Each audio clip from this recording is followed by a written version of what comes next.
Saya dari Kediri, saya sekolah di Universitas PGRI Argopuro Jember, Prodi Pendidikan Luar Biasa kelas 3 A1.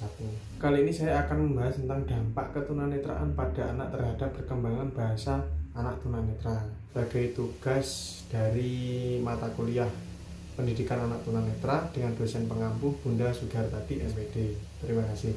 Oke, langsung saja kita ke pokok pembahasan pada hari ini, yaitu dampak ketunanetraan pada anak terhadap perkembangan bahasa anak tunanetra. Tunanetra harus memiliki kemampuan dan bersemangat untuk meningkatkan kemampuan bahasa yang dimilikinya untuk melakukan dan terlibat dalam proses komunikasi. Hal ini penting agar tunanetra memiliki tempat yang layak baik di rumah, di sekolah, di masyarakat, dan atau dimanapun tunanetra itu berada. Hal ini penting agar tunanetra memiliki tempat yang layak baik di rumah, di sekolah, di masyarakat, dan atau dimanapun tunanetra itu berada. Karena pada dasarnya komunikasi itu sangatlah penting.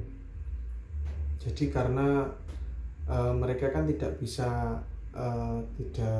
melihat sekitar, jadi kadang itu tidak bisa menempatkan bahasa-bahasa yang tepat pada saat momen pada saat santai mungkin, atau pada saat resmi. Nah, itu terkadang kebanyakan mereka itu tidak bisa membedakan cara penyampaian atau bahasa yang digunakan untuk hal-hal tersebut. Maka dari itu untuk komunikasi itu sangatlah penting bagi anak tunanetra. Bagi orang yang awas, perkembangan bahasa yang didapatkan dari proses komunikasi tidaklah sulit, karena orang awas kecuali tunarungu atau tunawicara dapat memperoleh pembelajaran melalui melihat secara visual. Nah, yaitu tadi kalau orang awas seperti kita pada umumnya itu kan bisa melihat situasi. Ini sedang santai, mungkin, atau ini sedang resmi. Nah, kita itu bisa menyesuaikan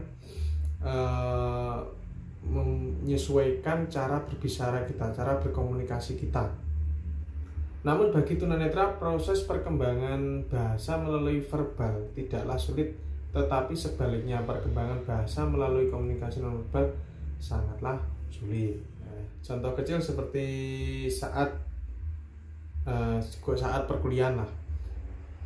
Dalam situasi pembelajaran di kelas, seorang dosen sedang menerangkan materi perkuliahan. Beberapa menit setelah perkuliahan berlangsung, semua siswa gaduh dikarenakan mahasiswa dalam satu kelas saling berbicara sendiri dan tidak menyimak materi yang disampaikan oleh dosen. Untuk mengatasi upaya kelas tenang dan mahasiswa kembali fokus pada penjelasan dosen, maka dosen mengatakan, pertama, harap adik-adik mahasiswa tenang dengan suara yang tidak terlalu keras, tetapi ternyata di kelas masih gaduh. Lalu kembali dosen menegurnya dengan kata-kata, mohon semua adik-adik mahasiswa fokus dengan materi perkuliahan dengan suara agak keras. Hasilnya suasana kelas agak tenang, namun ada beberapa mahasiswa yang masih ramai saja. Terakhir, dosen mengatakan diam. Dosen berteriak dengan lantang, disertai memandang seluruh mahasiswa dalam kelas dengan telunjuk tangan kanan agak di depan bibir. Setelah 3 kali peringatan dilakukan, kelas kembali tenang dan perkuliahan dapat dilanjutkan dengan hikmat. Dari ilustrasi tersebut, maka dapat dilihat dan diterangkan adanya proses komunikasi melalui bahasa verbal dan non-verbal. Dosen di sini merupakan komunikator yang sedang menyampaikan sesuatu, pesan atau informasi dengan model komunikasi satu arah, sedangkan mahasiswa adalah sebagai komunikan. Selanjutnya adalah bentuk-bentuk komunikasi. Tunanetra sebagai subjek komunikasi atau orang yang terlibat ketika terjadi proses komunikasi dapat berupa individu, perseorangan, grup atau kelompok kecil, dan massa atau kelompok besar. Keterlibatan tersebut akan memperlibatkan bentuk komunikasi secara pribadi dan kelompok. Eh, yang pertama yaitu komunikasi pribadi. Diharapkan tunanetra memiliki kemampuan membangun interaksi dan hubungan sosial dengan cara melakukan proses komunikasi dalam pergaulan, sehingga tunanetra dapat saling membagi informasi atau pesan. Ada yang hanya menerima pesan dan disimpan sebagai pengalaman, namun ada kalanya pesan seorang ditanggapi oleh orang lain untuk memperoleh kesamaan atau kebenaran suatu pesan, baik secara intrapersonal maupun interpersonal. Yang kedua yaitu komunikasi kelompok. Proses komunikasi yang terjadi dalam bentuk dialog atau percakapan antar kelompok.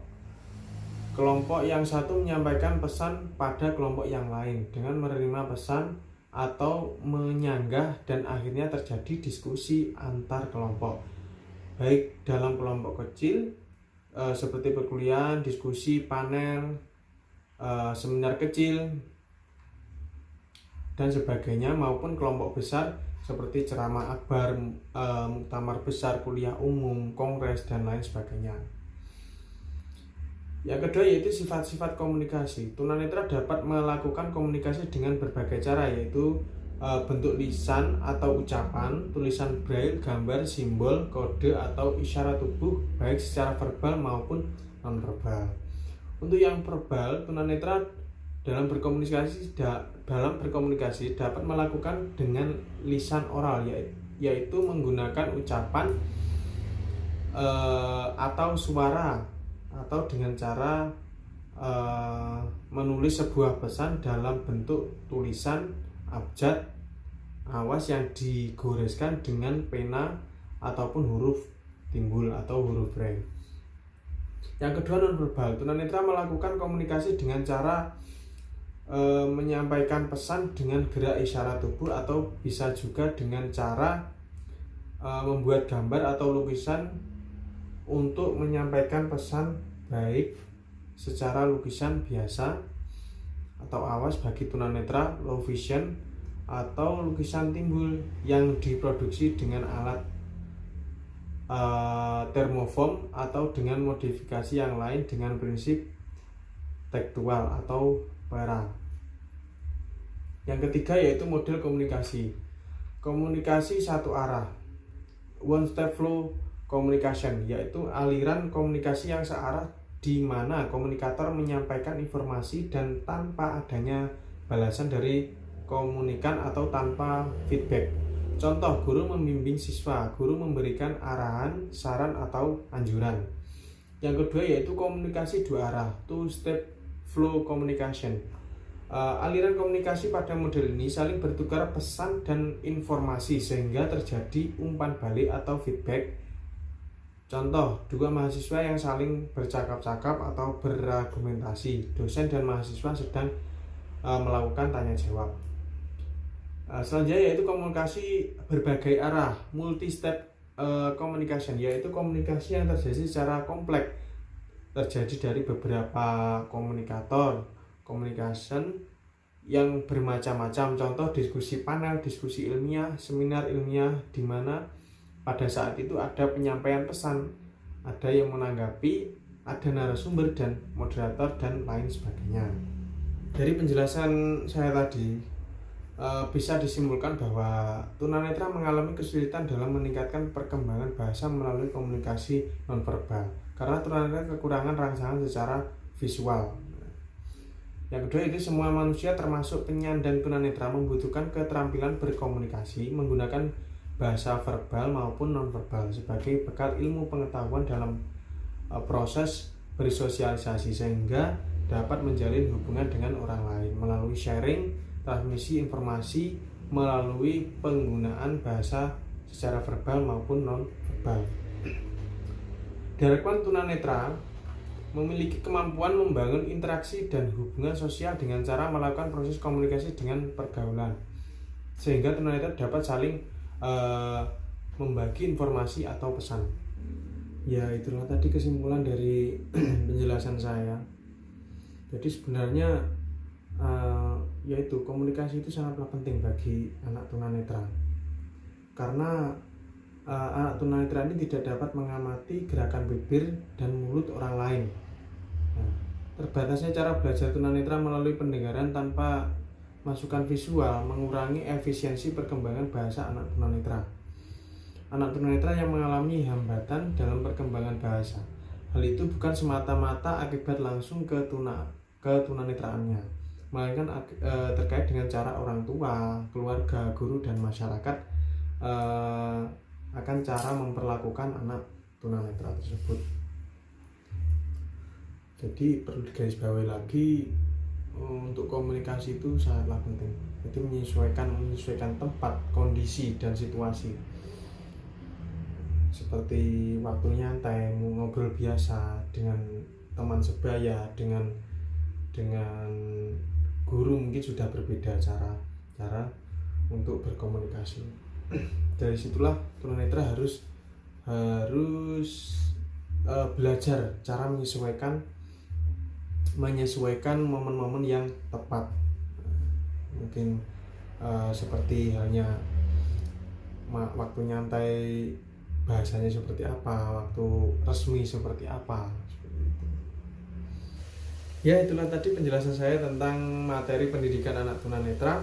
Semoga bermanfaat untuk kita semua. Apabila ada kurang lebihnya, saya mohon maaf, mungkin tutur kata atau penyampaian yang kurang tepat. Dan semoga kita selalu dalam keadaan sehat, diberi kesehatan oleh Tuhan Yang Maha Esa. Kurang lebihnya mohon maaf. Assalamualaikum warahmatullahi wabarakatuh.